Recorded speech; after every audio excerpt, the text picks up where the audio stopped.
আমার বাবা 2012 সালের 12ই জানুয়ারিতে এক প্রহসনের ট্রাইব্যুনাল তাকে গ্রেফতারের আদেশ দেয় এবং উনি প্রায় 3.25 বছর চিকিৎসাধীন অবস্থায় থেকে জালেমের কারাগারে থেকে উনি সুচিকিৎসার অভাবে উনি আস্তে আস্তে 23 অক্টোবর 2000, আমি 8 বছর থাকায় আমার বছরগুলি এদিক সেদিক হয়েছে, ক্ষমা করবেন, 2013 সালের 23 অক্টোবর উনি ইন্তেকাল করেন। এই দিনগুলো আমার পরিবারের জন্য অত্যন্ত দুর্বিষহ ছিল। একজন 90 বছরের ঊর্ধ্বে মানুষ কি অসহায়ের মতো ছোট কামরায় বন্দিশালায় দিন কাটিয়েছেন আমাদের জন্য। আমরা বলতে আমি চোখের পানি আটকে রাখতে পারি না। আমার মার যে কী কষ্টের দিন ছিল, আমি আমার মার পাশে সেই দিনগুলো থেকেছি। এবং এরপরে আমার বাবা 23 অক্টোবর ইন্তেকাল করার পরে আমি আমার সমস্ত কর্মকাণ্ড বন্ধ করে সারাক্ষণ আমার মায়ের পাশে থাকতাম। আমার মা শয্যাশায়ী ছিলেন, প্রায় উনি অসুস্থ হয়ে যেতেন। আমি লোকমা খাওয়াতাম, আমার মায়ের হাত পা টিপে দিতাম, প্রেশার মেপে দিতাম, ওষুধ খাওয়াতাম। সারা রাত ঘুমাতেন না, ওনার মায়ের পাশে থেকে হাত বুলি বলে মাপে ঘুম পাড়িয়ে দিতাম। আমি সেই মাকে নিয়ে 22 আগস্ট 2016 সালে রাতের ভাত খাচ্ছিলাম। আপনারা ক্ষমা করবেন, আমার মা নিয়ে কথা বলতে গেলে আমি আবেগ থামাতে পারি না। আমার মা ছিলেন আমার জীবনের শ্রেষ্ঠ বন্ধু।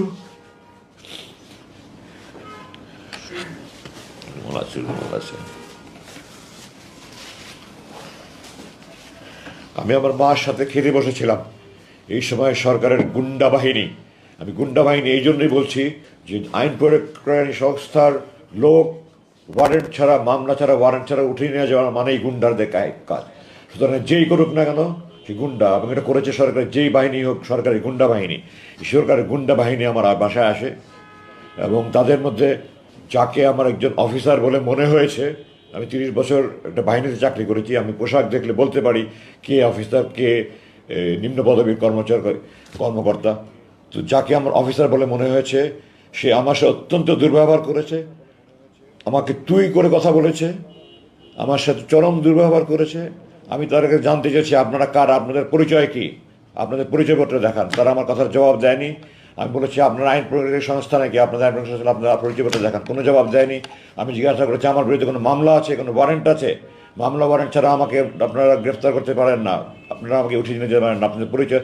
তারা আবার কোনো কথার জবাব না দেখালে বলছে হাত দেন, হাত দেন, হাত দেন, হাত দেন, হাত করা হাতে নিয়ে বসে আছে, হাত দেন, হাত দেন, হাত দেন। এবং এই পর্যায়ে দ্যাট অফিসার একটা অসভ্য, তার পারিবারিক কোনো শিক্ষা আছে বলে আমি মনে করি না। কোনো ভদ্রলোকের মানুষ এরকম করতে পারে না। আমার মতো একজন ব্রিগেডিয়ার জেনারেলকে সে তুই তাকারি করে কথা বলেছে। সে খালি আমার গায়ে হাত তুলে নিয়ে বাকি এমন দুর্ব্যবহার করেছে। এবং শেষ পর্যন্ত আমি আমার সম্মান বাঁচানোর জন্য আমি হাত উঠিয়ে দিচ্ছি, না হলে তারা আমার গায়ে হাত উঠিয়ে দিত। আমি হাত দিয়েছি, হাত বেঁধেছে, আমার চোখ বেঁধেছে, চোখ বেঁধে আমাকে নিচে গাড়িতে গিয়ে উঠিয়েছে, মাইক্রোবাসে নিয়ে উঠিয়েছে। এবং তখন পর্যন্ত আমি বলছি বারবার যে আমি সাবেক ব্রিগেডিয়ার, আমার জানার অধিকার আছে আপনারা কারা কারণ নিচ্ছেন। তখন আমাকে তুই তাকারি করে কথা বলেছে, তোর সেনাবাহিনী, তোর এটা সেটা, এইভাবে কথা বলেছে আমাকে। তারপরে গাড়িতে নিয়ে আমাকে মুখোশ পরিয়েছে। তারপরে তারা আমাকে বাড়ি থেকে নিয়ে গেল। এখন আমি ফিরে এসে আরও যা জানতে পারছি সেটা হলো তারা আমার স্ত্রীর সাথে চরম দুর্ব্যবহার করেছে, তাকেও তারা উঠিয়ে নিয়ে যেতে চেয়েছিল এবং তার সাথে চরম দুর্ব্যবহার করেছে। তাকে এক পর্যায়ে গায়ে হাত দেওয়ার মতো অবস্থা হয়েছিল। সে আমার মার হাত জোরে ধরে বলেছে আমি একা যাবো না, নিতে হলে আমার মাকেও নিতে হবে। তারপরে তারা আমার মাকে তাকে আর কিছু বলেনি। কিন্তু আমার বাসার যুবতী কাজের মেয়ে, তার গায়ে হাত উঠিয়েছে। আমার বাসার যে দেখাশোনা করে আমাদের ম্যানেজার, তাকে মাঠে ফেলে তার বুকের উপরে লাফিয়েছে। বাসার যত সিকিউরিটি গার্ড ছিল, দারোয়ান ছিল, যত কর্ম ছিল, তাদেরকে নির্মমভাবে তারা নির্যাতন করেছে।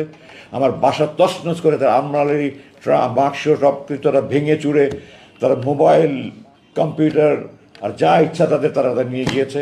আলমারি, স্টিলের আলমারিগুলো তারা ভেঙে ফেলেছে। এবং আমাদের বাসার রাস্তাটা একটা 200 গজের গলির সামনে বন্ধ। মহল্লা কমিটি তারা সিসিটিভি দিয়ে আমাদের পুরো এলাকাটা কাভার করা আছে। তারা সিসি ক্যামেরাগুলি সব ভেঙেছে, যেখানে রেকর্ডার আছে সেই বাসায় গিয়ে দরজা ভেঙে তারা রেকর্ডার নিয়ে গিয়েছে এবং সমস্ত এলাকার একটা ত্রাসের সৃষ্টি করে তারা আমাকে নিয়ে চলে গেল। প্রায় আমার চোখ বাঁধা, মুখ বাঁধা, মুখোশ পরা, আমার তো জানার কোনো উপায় নেই আমাকে কোথায় নিয়ে যাচ্ছে। ডানে বামে করে প্রায় ঘন্টা ড্রাইভ করে আমাকে একটা রুমে নিয়ে গেল। রুমে নিয়ে গিয়ে আমাকে তারা চোখ হাত খুলে দিল এবং আমাকে একটা পায়জামা দিল, একটা লুঙ্গি দিল, বলে আপনার কাপড় পাল্টে দেন। তো আমি কাপড় পাল্টিয়ে ওগুলো দিয়ে দিয়ে আমার প্যান্ট শার্ট পরানো ছিল ওগুলো দিয়ে দিলাম। আমাকে আমার পায়ে আমার পরনে একটা স্যান্ডেল ছিল যেটা আমার বাবা পরতেন, আমার বাবার স্মৃতিস্বরূপ আমি ওই স্যান্ডেলটা পরতাম। তারা আমাকে একজন স্যান্ডেল দিল, আমার স্যান্ডেলটা নিয়ে যেতে দিল, আমি স্যান্ডেল নিতে দিই না, আমি বলেছি না এটা আমার বাবার স্মৃতি, আমি এটা দেবো না। তারা অনেক জোরাজোরি করেছে, আমি বলছি না আপনারা দেবো না, আপনারা যা করতে পারেন, আমি আমার স্যান্ডেল দেবো না, এটা আমার বাবার স্মৃতি। তো শেষ পর্যন্ত তারা আমাকে স্যান্ডেল রাখতে দিয়েছে। তারপর আমাকে খাবার দিয়েছে তারা, এক প্যাকেট বিরিয়ানি। তখন কি বিরিয়ানি খাওয়ার মতো কোনো মানুষ সাথে থাকে? আমি খাবারে তো খেতে খাইনি তখন পর্যন্ত। আর বিরিয়ানি তো কেন, আমি তো তখন মৃত্যুর আশঙ্কা করছি। আমি গাড়িতে জিজ্ঞাসা করেছিলাম আপনারা কি আমাকে ক্রস ফায়ারের জন্য নিয়ে যাচ্ছেন? তো আমার পাশে থেকে একজন বললো না, আমাদের উপরস্থ কর্তৃপক্ষ আপনাদের কথা বলবে, কথা বলা শেষ হলে আপনাকে দিয়ে যাবো আমরা। রাতে আমাকে দিয়ে গেল, আমি নামাজ আসায় আগে পড়েছিলাম। ভোর রাতের দিকে আমি টয়লেটে গিয়ে তাহাজ্জুদ অজু করে সে তাহাজ্জুদ নামাজ পড়লাম, ফজর নামাজ পড়লাম। আমার রুম থেকে আমাকে টয়লেটে নিয়ে যাওয়ার পথে প্রায় 50 কদম যেতে হতো। আমার দু হাত বেঁধে, চোখ বেঁধে, তারপর মুখোশ পরিয়ে আমাকে নিয়ে যেত। টয়লেটের ভিতরে গিয়ে খুলে দিত, বাইরে দিয়ে তারা স্টিলের দরজা বন্ধ করে তালা মেরে দেখতো, তালা মেরে রাখতো। আমার কাজ শেষ হলে আমি নক করলে তারা দরজা খুলে এসে আবার চোখ বেঁধে, হাত বেঁধে, মুখোশ পরিয়ে নিয়ে আসতো। রুমে এসে আমি তাহাজ্জুদ পড়লাম, তাহাজ্জুদ পড়ে আল্লাহর কাছে খুব কান্নাকাটি করলাম। আর সারা রাত আমি এই আতঙ্কে আছে, একটা আপায়ের আওয়াজ শুনলে আমি মনে করছি এই বুঝে আমাকে ক্রস ফায়ার নিয়ে যাচ্ছে, এই বুঝে বুঝে আমার ক্রস ফায়ার নিয়ে যাচ্ছে। তো আমাদের সে গুম মানে তো ক্রস ফায়ার, এটাই একটা চিরাচরিত হয়ে আসছে। সারা রাত আমি তাহাজ্জুদে আল্লাহর কাছে চোখ ফেলে ফেলে, চোখের পানি ফেলে কান্না করলাম, আল্লাহ এই নামাজ যদি আমার শেষ নামাজ হয়, আর জালেমরা যদি আজকে আমাকে, তো জালেমদের হাতে আমার মৃত্যু রেখে থাকো, তুমি আমাকে শহীদের মর্যাদা দিও। আর আমার লাশ যেন কুকুর বিড়াল না খায় আল্লাহ, আমার লাশটা অক্ষত অবস্থা আমার মাতৃ সন্তানদের কাছে পৌঁছে দিও। আমি তাহাজ্জুদের ফজরের নামাজ পড়ে, দোয়া পড়ে বিছানায় শুলাম, চোখে তো ঘুম আসে না।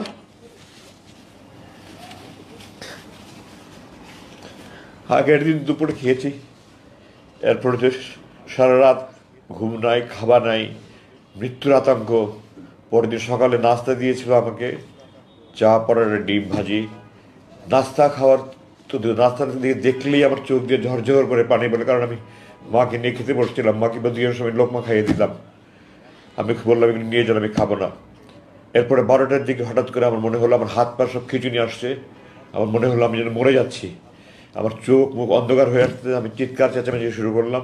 এরপরে আমি আর কিছু বলতে পারবো না। কতক্ষণ পরে আমার হুশ আসছে আমি বলতে পারবো না। আমি দেখলাম আমাকে আগে যে রুম নিয়েছিল তাতে অন্য আরেকটা রুমে, এবং আমার হাতে স্যালাইন দেওয়া। এবং এখন একজন আমাকে বলল যে আপনি অজ্ঞান হয়ে গিয়েছিলেন, এখন আপনাকে ওষুধ দিয়ে, আপনার প্রেশার খুব বেড়ে গিয়েছিল, আপনাকে প্রেশারের ওষুধ এবং ঘুমের ওষুধ দিয়ে আপনার ঘুম পাড়িয়ে রাখা হয়েছিল। যাই হোক, এভাবে প্রায় 6 দিন বা 7 দিন, আমার ঠিক মনে নেই, আমার এই অবস্থায় কাটতো। আমি যখন টয়লেটে যেতাম তখন ক্যানোলা লাগানো ছিল, ওটা খুলে দিত, আমি টয়লেটে যেতাম। খাবার দিত আমাকে 3 বেলা খাবার, খাবার যাই দিত, রান্নার এত মান দেখলে আমার আমার রান্নার ব্যাপারে আমার চেহারা দেখে আমার খেতে ইচ্ছে হতো না। আর চোখের খাবার সামনে বসলেই আমার চোখ দিয়ে ঝরঝর করে পানি পড়তো, আমি খারাপও কি। 6-7 দিন আমি বলতে গেলে না খাওয়াই, শুধু একটু চা খেতাম বা একটু পরোটা একটু কোনা টুকরা খেতাম, সাদা ভাত 2-1 লোকমা খেতাম। এভাবেই আমার 6-7 দিন গেল, স্যালাইনের উপরে ছিলাম। তারপরে 6-7 দিন পরে আমাকে প্রথম যে রুমে নিয়ে গিয়েছিল আবার সেই রুমে নিয়ে আসলো। তারপরে থেকে আমি প্রতিদিনই বলছি, আপনারা বলছেন যে আমাকে আপনাদের অপরস্থ কর্তৃপক্ষ কথা বলবে, কোথায় তারা, কোথায় তারা, আসে না কেন, আসে না কেন? আসবে, ওনাদের সময় হলে আসবে, ওনাদের সময় হবে। আসলে এইভাবে দিন চলতে থাকলো। আমার তো খাওয়া দাওয়া কিছুই নাই, আস্তে আস্তে আমি শুকিয়ে যেতে থাকলাম। দাঁড়িয়ে নামাজ পড়ার আমার ক্ষমতা হারিয়ে ফেললাম, বসে নামাজ পড়া শুরু করলাম। পরে 1 মাস প্রায় না খাওয়া আমি, এই অবস্থায় এক পর্যায়ে আমি শুয়ে নামাজ পড়তে শুরু করলাম, আমি বসে নামাজ পড়ার আমার ক্ষমতা ছিল না। ঠিক 1 মাস পরের ঘটনা, 22শে আগস্ট রাতে নিয়ে গেল, 21শে আগস্ট রাত 11টা 50-এ আমাকে একজন এসে বলল যে আপনার সাথে আমাদের বড় ভাই কথা বলবে। তো বড় ভাই শব্দটা আমি প্রথম শুনলাম ওখানে। আমি বললাম বড় ভাই মানে আমাদের উপরস্থ কর্তৃপক্ষ। তো আমি বললাম তো বাংলাদেশের সকল ব্যাংক, বিমা প্রতিষ্ঠান, স্কুল, কলেজ সবখানে তো উপরস্থ স্যার বলে, আপনারা কি বড় ভাই বলে আমাকে বোঝাতে চাচ্ছেন যে আপনার বেসামরিক প্রতিষ্ঠান? আমি 30 বছর একটা বাহিনীতে কাজ করেছি, এই ধরনের কাজ কি কোনো বেসামরিক প্রতিষ্ঠান করে? আপনারা আমাকে কি গর্ধব পেয়েছেন? যাই হোক, আমার রুম বন্ধ করে অন্ধকার করে দিল। অন্ধকার করে দিয়ে টর্চ লাইট নিয়ে একজন আসলেন। আমি তো তার চেহারা কিছু দেখার সুযোগ নেই, রুম অন্ধকার। আমার মাথার পিছনে উনি একটা চেয়ার নিয়ে বসলেন, বসে আমাকে বললেন খুব সংক্ষিপ্ত কথা, একটা অঘটন ঘটনের আশঙ্কায় আপনাকে আটক করা হয়েছিল, সে আশঙ্কাটা কেটে গেছে, আপনাকে এখন মুক্তি দেওয়ার সিদ্ধান্ত হয়েছে। আমি বলছি 21শে সেপ্টেম্বর রাত 11:50 কথা। আপনাকে এখন মুক্তির সিদ্ধান্ত নেওয়া হয়েছে। তো আমি বললাম, আমাকে মুক্তির জন্য কি আমি দিন গুনবো না ঘন্টা গুনবো? তো উনি বললেন যে আপনি একজন সেনাবাহিনীর সাবেক জেনারেল, আপনি জানেন আপনার সিদ্ধান্ত তো সর্বোচ্চ পর্যায় থেকে আসবে, আমার মতো ব্যক্তির পক্ষে এটা সিদ্ধান্ত দেওয়া সম্ভব না। এই কথা বলে উনি চলে গেলেন। এরপর থেকে আমি দিন গুনছি, কেউ মুক্তির কথা বলে না, কিছুই বলে না। প্রতিদিন দোয়া করি, নামাজ পড়ি, দোয়া করি, চোখের পানি ফেলে কান্নাকাটি করি, কোনো কথা নেই। 19শে সেপ্টেম্বর, মানে আরও প্রায় মাসখানেক পরে, 19শে অক্টোবর প্রথম কয়েকজন অফিসার আসলো।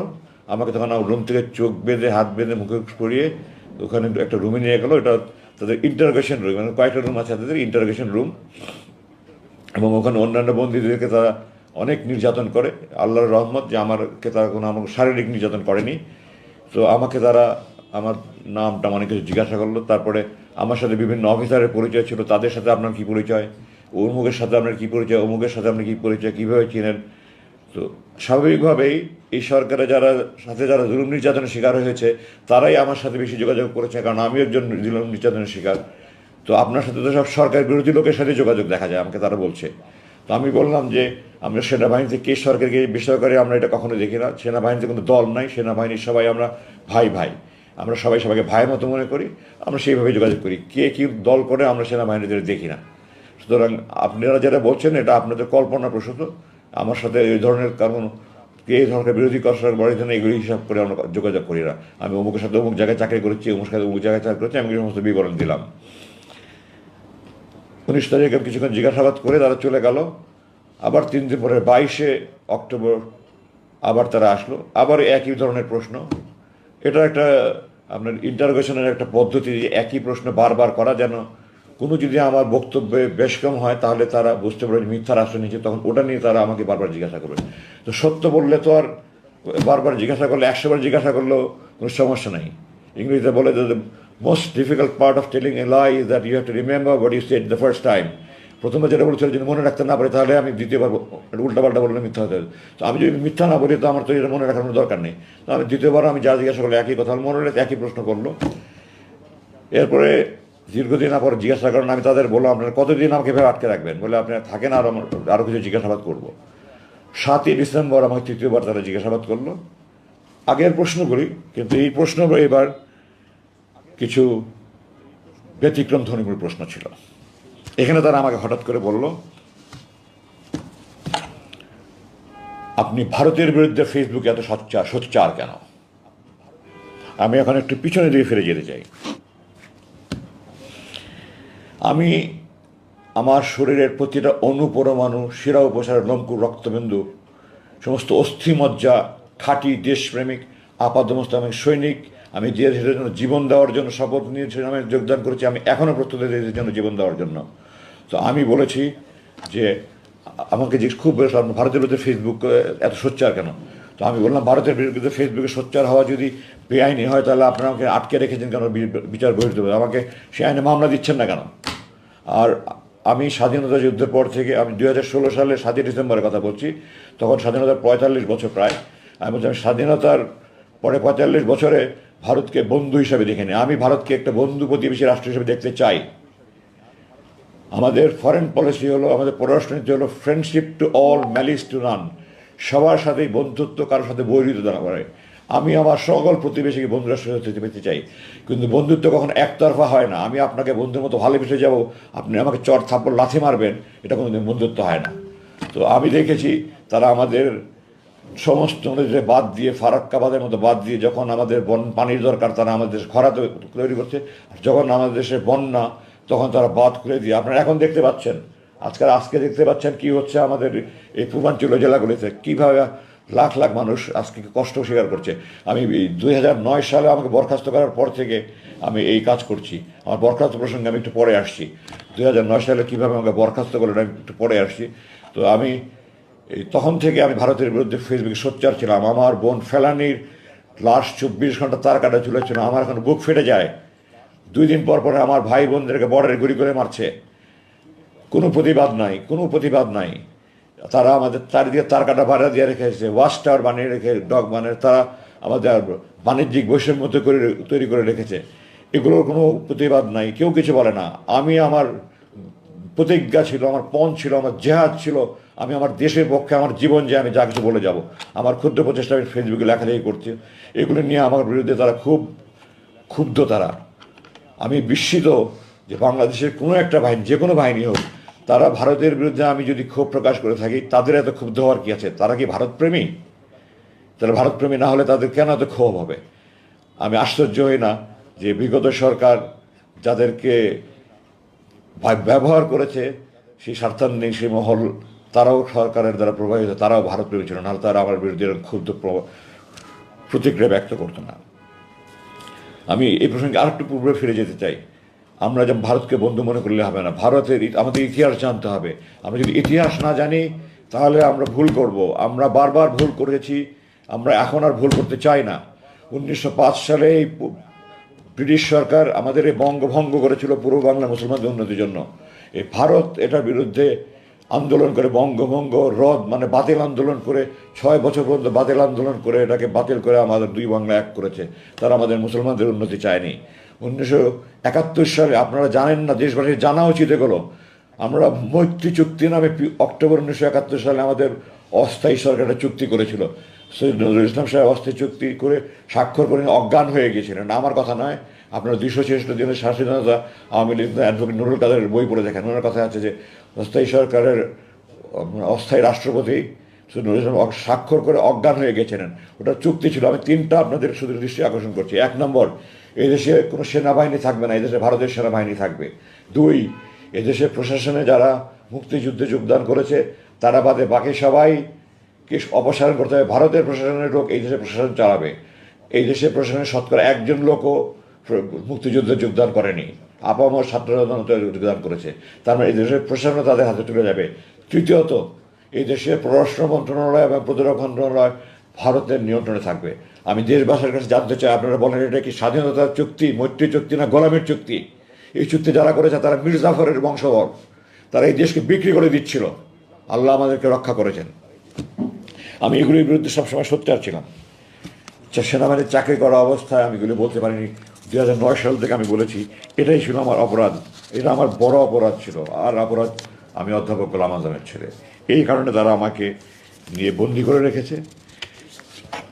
এবং এই 29,794 ঘন্টার কাহিনী 29,794 দিন বলে শেষ করা যাবে না। সেই নির্মম কারাগারে আল্লাহ আমাকে চোখ দিয়েছেন আল্লাহর পৃথিবী দেখার জন্য। আমার এটা অধিকার, আমার সেই অধিকার কেড়ে নেওয়া আছে। আমি আল্লাহর আকাশ দেখিনি, বা সূর্য দেখিনি, চাঁদ দেখিনি, মেঘ দেখিনি, বৃষ্টি দেখিনি, রোদ দেখিনি, আমি আল্লাহর মাটি দেখিনি, গাছ দেখিনি। আমার রুমের দক্ষিণ দিকে দুটো ছোটো ভেন্টিলেটর ছিল, ওগুলো দিয়ে মাঝে মাঝে একটু আলো দেখা যেত। আমি মাঝে মাঝে ওই তাকিয়ে দেখতাম। তারা একটা সিসি ক্যামেরা দিয়ে খেয়াল করে ওটাও বন্ধ করে দিয়েছে। আমার বুক হাহাকার করতো, আমি আল্লাহর দুনিয়া দেখতে চাই। মাঝে মাঝে মনে হতো আমি বন্ধ করি তাহাজ্জুদ পড়ে, যে আল্লাহ যারা তোমার দুনিয়া দেখা আমার জন্য বন্ধ করে দিয়েছি, তুমি তাদের দৃষ্টিশক্তি বন্ধ করে দাও। কিন্তু আমি আল্লাহর কাছে বিচার দিয়েছি, আল্লাহ আমি বন্ধ করি না, তুমি আকামুল হাকিমিন, সর্বশ্রেষ্ঠ বিচারক আল্লাহ, তুমি তাদের ব্যবস্থা নিও। আমি দেশবাসী হিসেবে বলতে চাই, আপনারা যদি মনে করেন আমি ভারতের বিরুদ্ধে প্রতিবাদ করে অন্যায় করেছি, এটা খারাপ কাজ করেছি, দেশ বিরুদ্ধে কারো আমাকে ফাঁসিয়ে দেন, আমি হাসতে হাসতে ফাঁসি মঞ্চে যাবো, আমি দৃঢ়ভাবে বলছি। আর যদি আপনারা মনে করেন আমি দেশপ্রেমিক হিসেবে সঠিক কাজ করেছি, তাহলে যারা আমার উপরে জুলুম করছে তাদের বিরুদ্ধে আমি সরকারের কাছে বিচার চাই, আপনাদের কাছে বিচার চাই। আপনারা এদেরকে খুঁজে বের করুন, এদেরকে একটা একটা করে বিচার করে তাদের যদি যার যে প্রাপ্য শাস্তি তা সেই শাস্তি প্রাপ্য দেবে, সরকারের কাছে আহ্বান জানাই। আপনারা আমাকে সহ যত রকমের যত গুম খুন ধর্ষণ রাহাজানি যত অন্যায় বিচার জুলুম হয়েছে, এই সবগুলির দোষী ব্যক্তিদের শাস্তি পূর্ণাঙ্গ বিচার করে মৃত্যুদণ্ড হোক, যে দণ্ড হোক, আপনার সেই দণ্ড প্রদান করেন। আমার ওখানে দিনগুলো কীভাবে কেটেছে এগুলো আমি মনে করে আমার বুক ফিরে যায়। আমি এগুলি ওই দুর্ধর্ষ ওই বিভীষিকাময় দিনগুলোর কথা মনে করতে চাই না। আমার চোখ 41,000 বারের মতো আমি হিসাব করেছি এই 8 বছরে, মোট 41,000 মতো আমার হাত করা পড়েছে। আমার হাতের এখানে শত শত দাগ হয়ে গেছে। আমার চোখের কিন্তু চোখ এত জোরে বাঁধতো, চোখের মনি মনে হয় ফেটে যাচ্ছে। আমি অনুরোধ করতাম একটু ঢিলা করে বাঁধেন, একটু ঢিলা করে বাঁধেন, আমার চোখে মনি ব্যথা হচ্ছে, আমার নাককে চাপ চাপ পড়ছে, আমি শ্বাস নিতে পারছি না। কোনো মায়া দয়াহীন ছিল না। আর কষ্ট লাগতো যে ছেলেগুলি রুমে আমাকে খাবার দিত বা আমাকে টয়লেটে নিয়ে যাওয়া আসা করতো, সেই ছেলেগুলি, আমি যখন 1981 সালে কমিশন হই, যে সৈনিক আমার বুট পালিশ করতো তাদের নাতির বয়সী ছেলে, আমার বড় সন্তান থেকে 10-12 বছরের বড় ছোট ছেলে, তারা আমাকে ধমকের সুরে, হুকুমের সুরে কথা বলতো। আমার সমস্ত শরীর আগুন জ্বলতে, কিছু করতে পারতাম না, প্রতিবাদ করতে পারতাম না। ওখানে দৈনন্দিন প্রশাসন দেখার জন্য একটু সিনিয়র লেভেলের, আমার ধারণা তারা ওই হাবিলদার পর্যায়ের হবে, আমি তাদের কাছে বারবার অনুরোধ করেছি। দু একজন ছিল একটু সহানুভূতির ছিল, দু একজন ছিল তারাও, সুপারভাইজাররা আমার সাথে চরম দুর্ব্যবহার করেছে। এক পর্যায়ে এমন হলো যে একটা ছেলে বারবার দুর্ব্যবহার করছে, আমি তাকে বারবার পরিবর্তন করার কথা, তাকে পরিবর্তন করছে না। আমি সুপারভাইজারকে বললাম যে আমি যদি, আপনারা যদি একে পরিবর্তন না করেন তাহলে আমার খাবার সময় যদি তার ডিউটি থাকে আমি খাদ্য বর্জন করবো। এখন সুপারভাইজার আমাকে হুমকি দিল, আপনি যদি খাদ্য বর্জন করেন তাহলে প্রতিবেলা খাবার সময় আমি তাকে ডিউটি দেবো।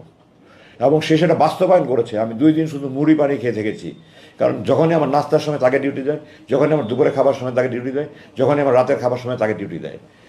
ডাক্তার কিছুদিন, এটা গত বছর শেষের দিকের কথা বলছি, আমার কথা একটু আগে পিছিয়ে হয়ে যাবে, কিছু ক্ষমা করবেন আমাকে। তো ডাক্তার গত জানুয়ারি মাসের 19-20 তারিখের দিকে আমার দেখতে আসলো। প্রথম দিকে প্রায় 1 মাস পর পর দেখতে আসতো, এরপরে বছরখানেক পর থেকে 2 মাস পর পর দেখতে আসতো, বছর 3 পর থেকে 3 মাস পর পর দেখতে আসতো, শেষ পর্যন্ত 3 মাস পর পর দেখতে আসতো।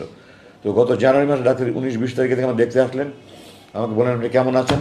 আমি বললাম, ডাক্তার সাহেব, বললাম ডাক্তার সাহেব আপনাকে হাত জোর করে বলছি আমার শারীরিক চিকিৎসা দরকার নেই, আপনি আমাকে মানসিক নির্যাতন থেকে রক্ষা করেন, আমি সহ্য করতে পারি না।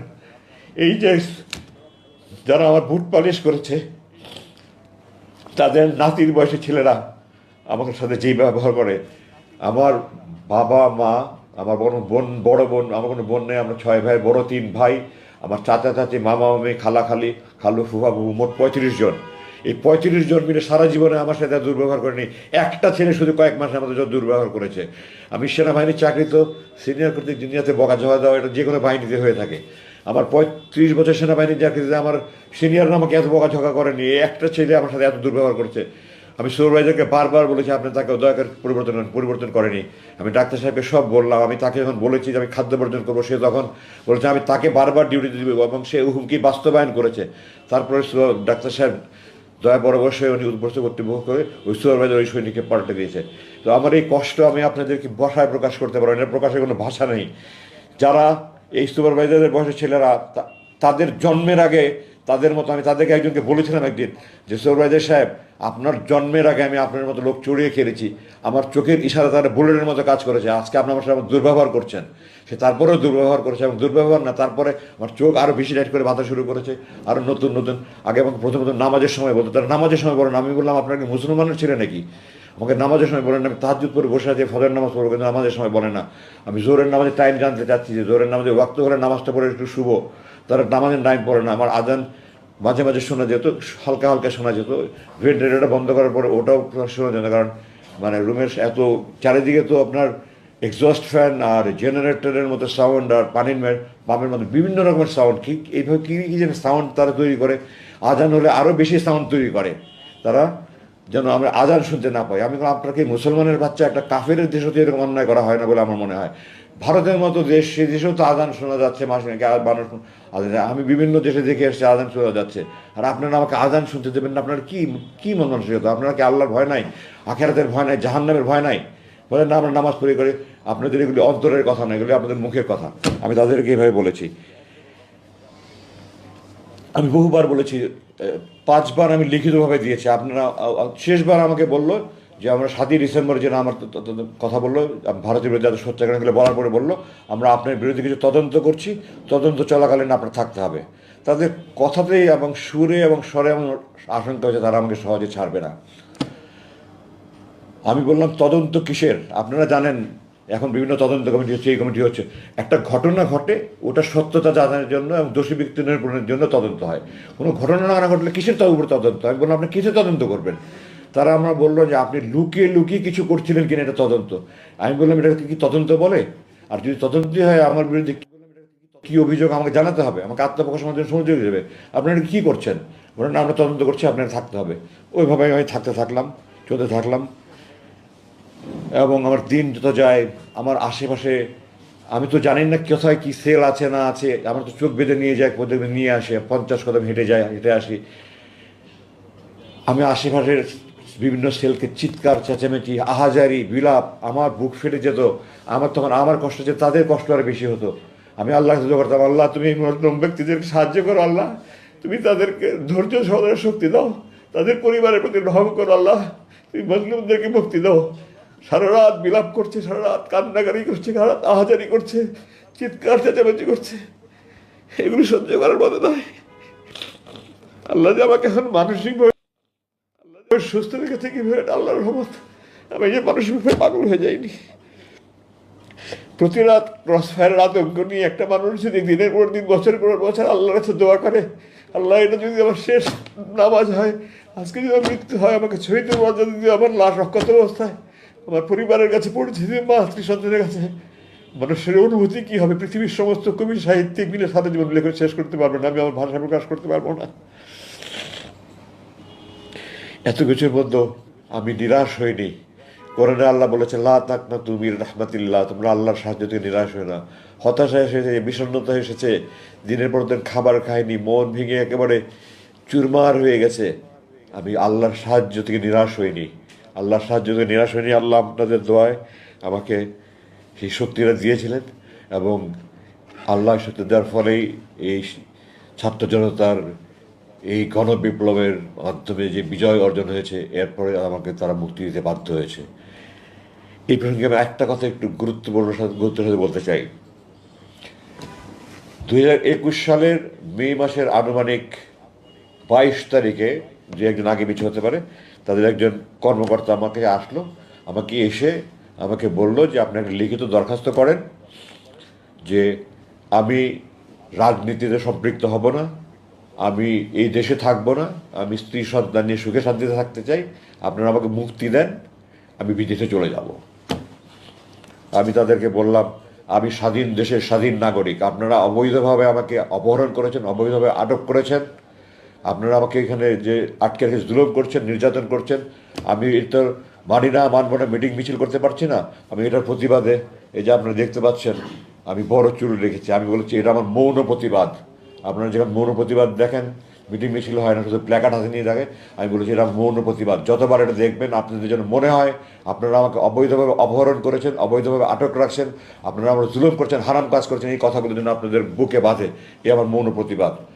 তো আমি স্বাধীন দেশের স্বাধীন নাগরিক, এটা আমার ব্যক্তিগত ইচ্ছা, আমি রাজনীতি করব কি করব না, আমি দেশে থাকবো না, আমার মুসলেকা দিয়ে আমি মুক্তি পেতে চাই না। আমার আল্লাহ আমাকে এই সৎ সাহসটুকু দিয়েছিলেন, আমি এটা দৃঢ়তার সাথে বলেছি, তারপরে আমাকে আর কিছু বলেনি। জুলাই মাসের এখন শেষ দিকে আসি। আমি যেখানে ছিলাম সেখানটায় আমি প্রতিদিন প্লেন উঠার আওয়াজ পেতাম। দৈনিক আপনার যে আমাদের ডোমেস্টিক ফ্লাইট যেটা বলা অভ্যন্তরীণ, ওটার আওয়াজে প্লেনগুলো একরকম, আর যেগুলি বোয়িং আন্তর্জাতিক বিমানের ওগুলোর আওয়াজ এখন দুই রকমের আওয়াজে পার্থক্য বুঝতে পারতাম। তো টোটাল দিনে 20 থেকে 22টা প্লেনের আওয়াজ পেতাম। জুলাই মাসের মাঝামাঝি থেকে আমি দেখলাম প্লেনের আওয়াজ কমে গেল। তো আমি ধারণা করলাম হয়তো বাইরে কোনো আন্দোলন হচ্ছে। সাধারণত আমাদের কাছে লাগাতার হরতাল হলে তখন প্লেনের চলাচল বন্ধ। আমি এই ধরনের একটা আলোচনা যে রাজনৈতিক হয়তো লাগাতার হরতাল হচ্ছে বা এই ধরনের কিছু একটা, আমাদের দেশের ছাত্র জনতা যে কি এত বিপ্লব ঘটিয়ে দিবে এটা আমি কল্পনাও করতে পারিনি। আমি প্রাউড অফ দ্যাম। আমি আপনাদের কাছে গর্বিতভাবে গর্বের সাথে বলতে চাই যে আমি এই তরুণ ছাত্রদের ব্যাপারে গর্ববোধ বোধ করছি যে আমরা দেখিয়ে দিয়েছি বিশ্বের কাছে আমরা কি করতে পারি। তো আমার কল্পনাও করতে পারিনি যে তারা এত বিশাল কিছু একটা অর্জন করতে পারবে। কিন্তু আমার মনে হচ্ছিল কিছু একটা হচ্ছে। আমি দু একজন একটু জিজ্ঞাসাবাদ করার চেষ্টা করছি, বাট আমার সাথে কথা ছিল যারা রুমে আসবে প্রয়োজনীয় একটা কথাও বলবেন না। আমি একটু দুটো মাঝে মাঝে তারা অনেকে আমি কোরআন হাদিস পড়ি, আমার কোরআন হাদিসে বিভিন্ন মশাইল জানতে চেত, নামাজের বিভিন্ন বিষয় জানতে চেত। এগুলি নিয়ে কথা বললে আমার সিসি ক্যামেরা দেখে সুরেজার হাজির হয়ে যেত। আপনি কথা বলছেন কেন, প্রয়োজনীয় কথা বলছেন কেন? তা আমি বলেছি যে আমি কোনো আজে বাজে কথা বলছেন। ও আমার জিজ্ঞাসাবাদের সময় আমাকে বলছিল যে আপনি সৈনিক যারা ডিউটি করে তাদের আজে বাজে কথা বলবেন না। আমি তাদেরকে বলতাম যে আপনাদের কর্মকর্তারা আমাকে অবৈধভাবে অপহরণ করেছে, অবৈধভাবে আটক করে রেখেছে, এটা হারাম কাজ করে, জুলুম কাজ করে। এটা আমি যারা আমাকে রুম থেকে ডিউটি টয়লেট নিয়ে যেত, খাবার দিত, তাদেরকে মাঝে মাঝে বলতাম। তারা এগুলো উপস্থিত কর্তৃপক্ষ জানানোর পরে আমাদের অফিসাররা বলেছিল, তারা জিজ্ঞাসাবাদের সময় আপনি তাদের আবার আজে বাজে কথা বলেন কেন। তো আমি তাদের দৃঢ়তার সাথে বলেছি, আপনারা বাংলাদেশ সেনাবাহিনীতে জিজ্ঞাসা করে আসেন। আমি বাংলাদেশ সেনাবাহিনীতে একটা আদর্শ সেনা কর্মকর্তা হিসেবে দৃষ্টান্ত স্থাপন করার সৌভাগ্য আল্লাহ আমাকে সেই সুযোগ দিয়েছেন। আজমি কোনো আজে বাজে কথা বলে না। আপনারা বলেন আমি কি হতো, একটা বাক্য বলেন আমি কি আজে বাজে। তারা তো এই কথা বলতে পারছে না, মুখ দিয়ে উচ্চারণ করতে পারছে না, আমরা অবৈধ কাজ করেছি, অপহরণ কাজ করেছি, এগুলো মুক্তি বলতে পারছে, খালি বলে আজে বাজে কথা বলবেন না। আমি বললাম আমি কোনো আজে বাজে কথা বলি না, যা বলি আমি প্রয়োজনে কথা বলি। ওই সুপারভাইজার এসে বলে যে আপনি প্রয়োজনে কথা বলবেন না। আমি বললাম আপনার প্রয়োজন আর আমার প্রয়োজন তো এক না। আমি তাদেরকে আল্লাহ রসুলের কথা বলি, আমি আল্লাহ রসুলের কথা বলেই যাব। আমার যদি মৃত্যু হয় তাও আমি বলে যাব, আপনার যা পারেন করেন। তারপরে শুধু কথা বলেন না, আপনি কথা বলেন না, উপরস্থ কর্তৃপক্ষ জানলে অসুবিধা হবে। তো আমি সময় সুযোগ মতো তারা জিজ্ঞাসা করতে বলতাম, অনেক সময় আমার মন ভালো থাকলে আমি নিজে থেকে বলতাম। তো জুলাই মাসের 5 তারিখে যে বিপ্লব হয়ে গেছে, এটা তো আমি জানি না। আমাকে 5 তারিখ 10:30টার সময় এসে বললো যে আপনাকে ডাক্তারের কাছে নিয়ে যাওয়া হবে। ডাক্তার প্রথমের দিকে সকালের দিকে আসতেন। আমি তো ডাক্তারকে বললাম যে সকালের দিকে তো আমি ফজর নামাজ তাহাজ্জুদ পড়ে ফজর পড়ে ঘুমাই, আমার যদি 2টার দিকে আসে আমার সুবিধা হয়। তারপর 2টার দিকে আসতেন, এবং তিনি 30শে জুলাই আমার যতটুকু মনে পড়ে শেষ দিকে গেছেন। তার মানে এই কয়েকদিন আগে আমাকে দেখে গেলো, 5 দিন আগে ডাক্তার দেখে গেলো, আমার রক্ত পরীক্ষা গেলো, এবং ডাক্তার রিপোর্ট আমার জানানো সব রিপোর্ট নর্মাল আছে। তো এখন ডাক্তারের কাছে 10:30টার সময় কোথায় নিয়ে যাবেন, বলেন আপনাকে ডাক্তারের যেতে হবে।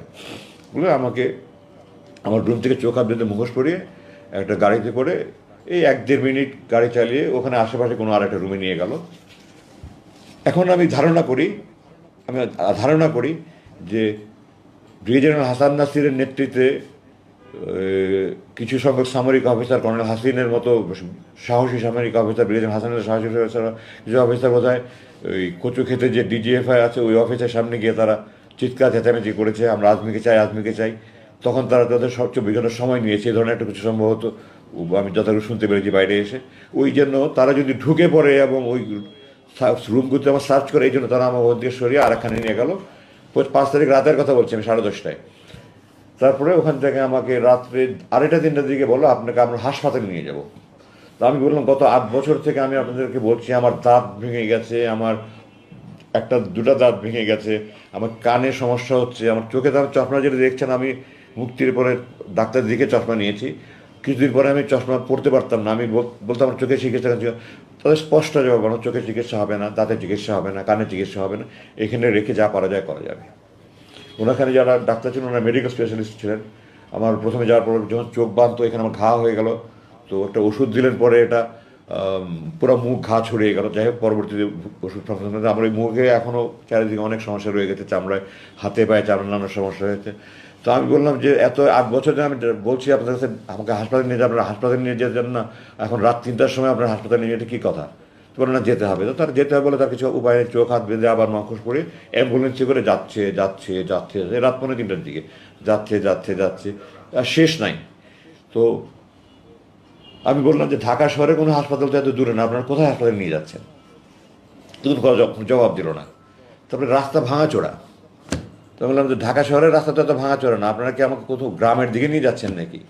তার কোনো জবাব দিল না। আমাকে নতুন একখানে নিয়ে গেল, নিয়ে গিয়ে ওরকম বন্দিশালার মতো একটা বন্দিশালা, এটাতে অবশ্য অ্যাটাচ টয়লেট ছিল, ছোটো রুম, একটা খাট, একটা টেবিল ছিল। তো আমাকে বললো আপনি এখানে থাকেন না। তখন ওখানে রুমে একটা ঘড়ি ছিল, ঘড়িতে দেখলাম তখন সকাল প্রায় 5:45। তো প্রায় 3 ঘন্টার মতো ড্রাইভ করে তারা আমাকে নিয়ে গেল, এবং আমার ধারণা ঢাকার বাইরে কোনো একখানে নিয়ে গেছে। এবং আমি যতটুকু অনুমান করতে পারি, এখন যেটা অনুমান করছি, রাস্তাঘাটে যে ছাত্ররা রাস্তাঘাটে গাড়ি চেক করছিল, তারা আমাকে পাকা রাস্তা দিয়ে নিতে সাহস করেনি, তারা আমাকে গ্রামের রাস্তা দিয়ে নিয়ে গেছে। এটা এখন আমি অনুমান করে বলছি। তো আমাকে ওখানে না বললো আপনি এখানে থাকেন। আমি বললাম আপনারা আমার হাসপাতালের কথা বলে এখানে কোথায় নিয়ে আসলেন, আরেক বন্দিখানায়। থাকেন, আমাকে পরে জানানো হবে। তো এটা 6 তারিখ সকালের কথা বলছি। 6 তারিখ দুপুরে আমাকে বললো আপনাকে আজকে রাতটা মুক্তি দেওয়া হতে পারে। একজনে বললো আমাকে আপনার কাপড়ের সাইজ বলেন। তো আমি বললাম তো আমি সাধারণত গার্মেন্টের কাপড় পরি না, আমি সাইজ বলতে পারবো না।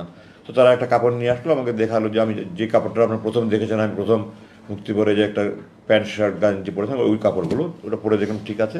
তো বললো আমরা রাত্রে 2:30-3টার দিকে আপনাকে নিয়ে যাব। তো 2:30-3টার দিকে এসে বললো যে আমরা আজকে কোনো একটা বিশেষ অসুবিধার কারণে নিতে পারছি না, আপনাকে কালকে মুক্তি হবে।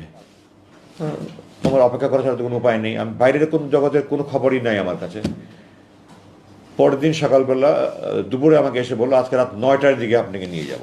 আমি সাধারণত 9:30 দিকে ভাত খেতাম, বললো রাত 9টার দিকে আপনি নিয়ে যাওয়া হবে, আপনার 8টার দিকে ভাত দিয়ে দেবো, এর মধ্যে আপনার খাবার টাবার খেয়ে রেডি হয়ে যাবেন। তো আমি সেই অনুযায়ী রেডি হয়ে গেলাম। তখন তো আমি কোথায় নিয়ে যায়, আবার কোথায় নিয়ে মেরে ফেলে, কিন্তু আমি তো কোনো কিছু সব কিছু অনিশ্চয়তার মধ্যে। আমাকে এগুলি ভাওতা দিয়ে আমাকে কোথাও নিয়ে গুম করে মেরে ফেলবে, লাশ কোথায় ফেলে রাখবে, এই আশঙ্কায় তখন তো খাবারও মুখে আসে না।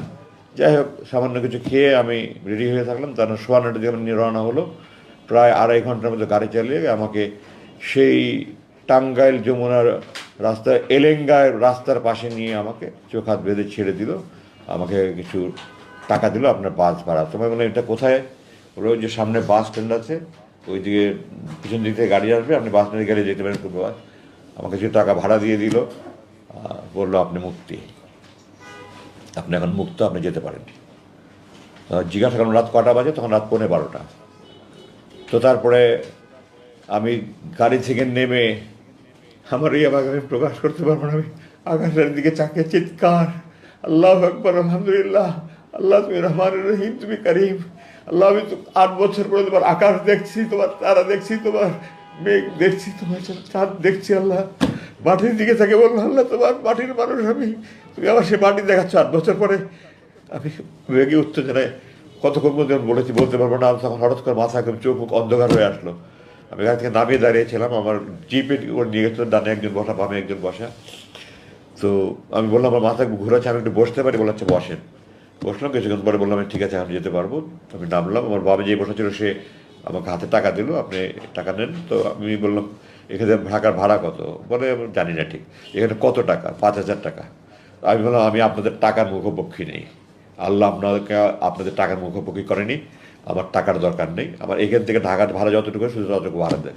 বললো না আপনি নিয়ে যান, আপনি না যা করেন করেন, আপনি দান করেন, আমাদেরকে টাকা আপনাকে দিতে হবে। তো তাদের সাথে 1 সেকেন্ড কথা বলার মতো আমার রুচি ছিল না। আমি তারা আমাকে নামিয়ে দিয়ে চলে গেল। সবাই মুখোশ করা ছিল, যার ফলে দেখার কোনো সুযোগ নেই। আমি খুব সংক্ষেপে বাকি রয়ে শেষ করে দিচ্ছি। মাটিটা একটু এলোমেলো ছিল, উঁচু নিচু ছিল, আমি ঠিকমতো হাঁটতে পারছিলাম না। আবেগে উত্তেজনায় রাস্তা উঁচু নিচু, দুর্বলতার সময় হাঁটতে পারছিলাম না। এর মধ্যে হঠাৎ করে দেখলাম একটা পিছুতে দাঁড়িয়ে এসে ওই সামনে বাস স্ট্যান্ডে দাঁড়ালো। আমার তখন মানে মনে হয় যেন পারলে উড়ে গিয়ে ঝাঁপিয়ে বাসের মধ্যে উঠি। কীভাবে যে আমি 100 গজের মতো রাস্তা দৌড়ে ওই অবস্থা পার হয়েছে আমি এখন কল্পনা করতে পারি না। দৌড়ে গিয়ে জিজ্ঞাসা করলাম আপনাকে ঢাকা যাবেন? আমরা ঢাকা যাবো না, চিরাং যাবো। আপনি ঢাকায় কোথায় যাবেন? আমি বললাম আমাকে টেকনিক্যাল মোড়ে যদি নামিয়ে দিতে পারেন বা বাপতলি মোড়ে, টেকনিক্যাল মোড়ে নামাবো, আপনি উঠেন। তো আমি বাসে উঠলাম, উঠে পিছনের দিকে গিয়ে একজনের কাছে বললাম যে আমার তো মোবাইল নম্বর না, আমার 2টা নম্বর ফোন নাম্বার আমার জানা ছিল, আমার স্ত্রীর নাম্বার আর আমার সাথে ভাইয়ের নাম্বার, এই নাম্বার দুটো মনে ছিল। আমি দুজনকে ফোন করে বললাম, তারা আরও লোকজনকে নিয়ে তারা ওখান থেকে টেকনিক্যাল মোড়ে এসে আমাকে ওখানে নামিয়ে নিল। তারপরে তো ওখান থেকে আমি প্রথমে হাসপাতালে নিয়ে আমাকে কিছু চেক আপটা করে আমি 7 তারিখ রাতের কথা বলছি, এটা 8 তারিখ ভোর নাগাদ আমি বাসায় গিয়ে পৌঁছালাম। ওই 7 তারিখ 7-8 তারিখ রাতে সারা রাত ঘুম নাই, 8-9 তারিখেও আমার সারা রাত ঘুমে নাই, আত্মীয় স্বজন সব আসছে। 9 তারিখ রাতে আমি অজ্ঞান হয়ে গেলাম। তারপরে আমাকে হাসপাতালে নিয়ে আসা হলো। আমি তখন থেকে চিকিৎসাধীন আছে। আমার শরীরে নানা রকমের সমস্যা, বড় খুব বেশি সমস্যা না হলে নানা রকমের সমস্যায় ভুগছি, এগুলো চিকিৎসা চলছে। আমি চিকিৎসার কারণে আপনাদের কাছে আসতে বিলম্ব হলো আমার। আমার মোটামুটি এই ছিল আমার বন্দি জীবনের দুর্দশার কথা।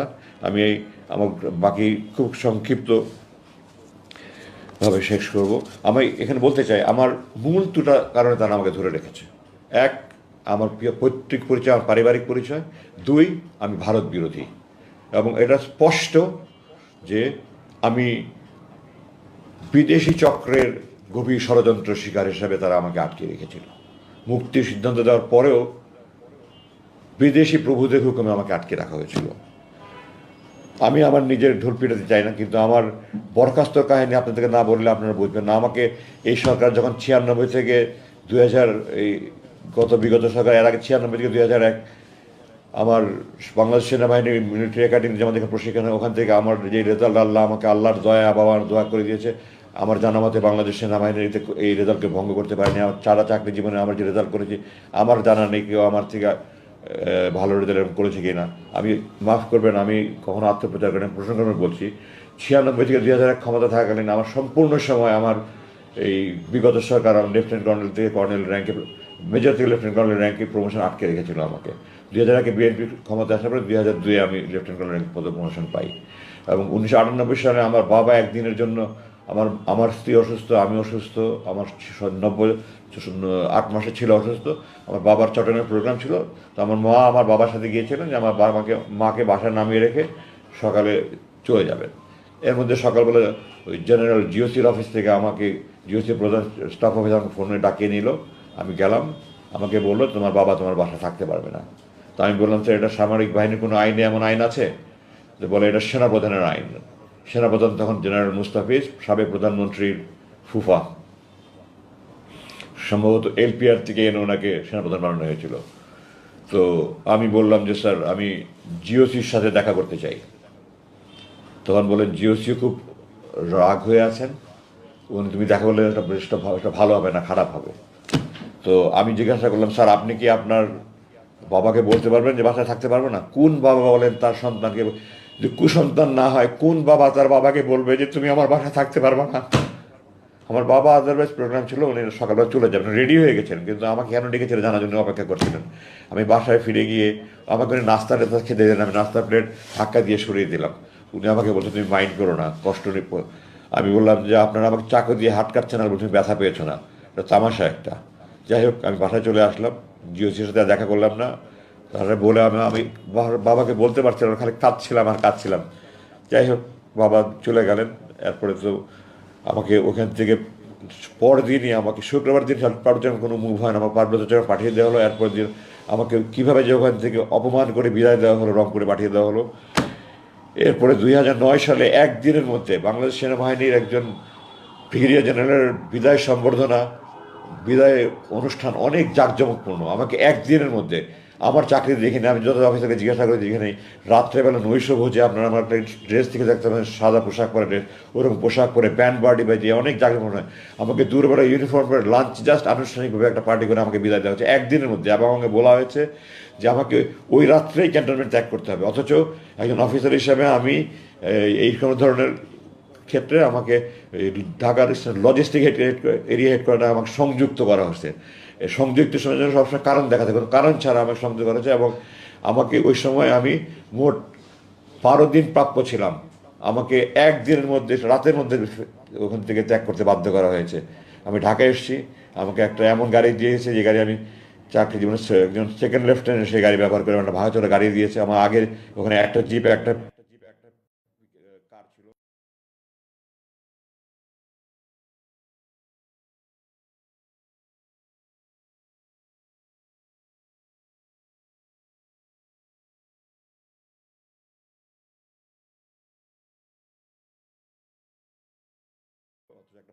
কার ছিল, অথচ একটা ভাঙাচোরা গাড়ি দিয়েছে। এবং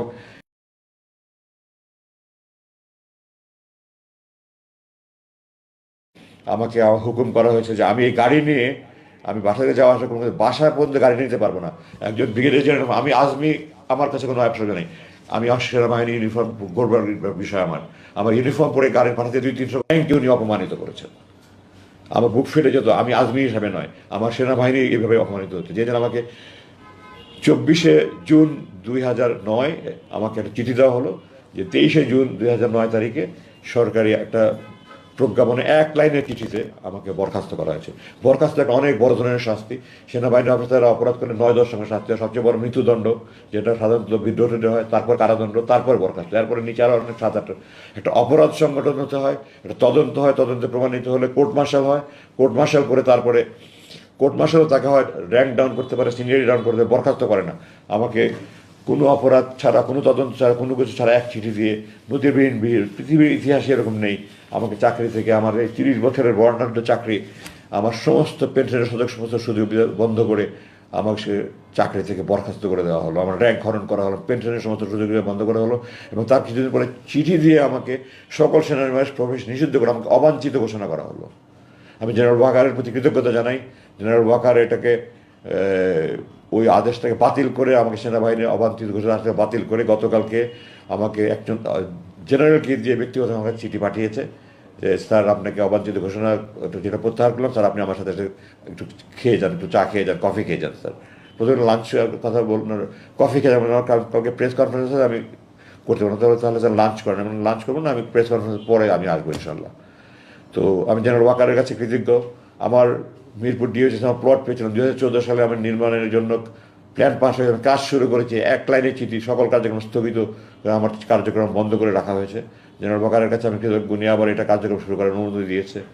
এখন আপনাদের কাছে আমি অনেক সময় নিয়ে ফেলেছি, আমি দুঃখিত যে আমি কথাগুলি গুছিয়ে বলতে পারতে পারছি না, এত বছর পরে কথাগুলি ঠিক গুছিয়ে বলতে পারছি না।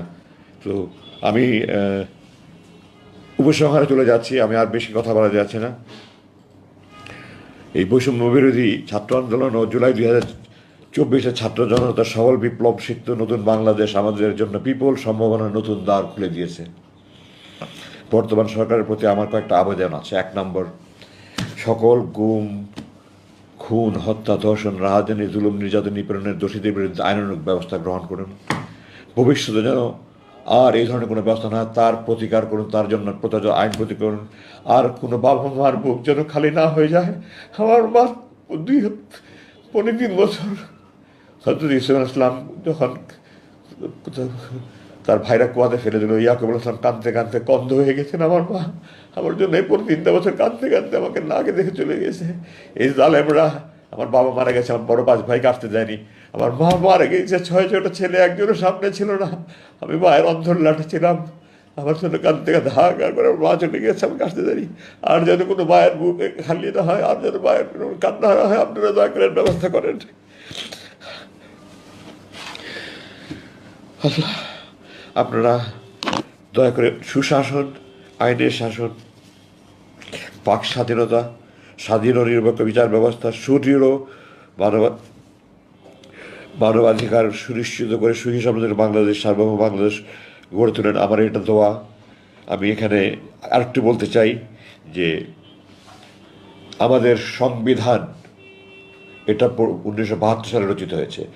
1970 সালে আওয়ামী লীগ জনগণের কাছ থেকে ম্যান্ডেট নিয়েছিল পাকিস্তানের সংবিধানের অধীনে পাকিস্তান রাষ্ট্র পরিচালনার জন্য, স্বাধীন বাংলাদেশের স্বাধীন সংবিধান রচনা করে নয়। তারা 1972 সালে পাকিস্তান আমাদের যুদ্ধ চাপিয়ে দিয়েছে, আমরা যুদ্ধ করে স্বাধীন হয়েছি আলহামদুলিল্লাহ। কিন্তু তারা জনগণের কাছ থেকে নতুন সংবিধানের প্রণয়নের কোনো ম্যান্ডেট নেয়নি। সুতরাং এই সংবিধান আমার দৃষ্টিতে বৈধ নয়।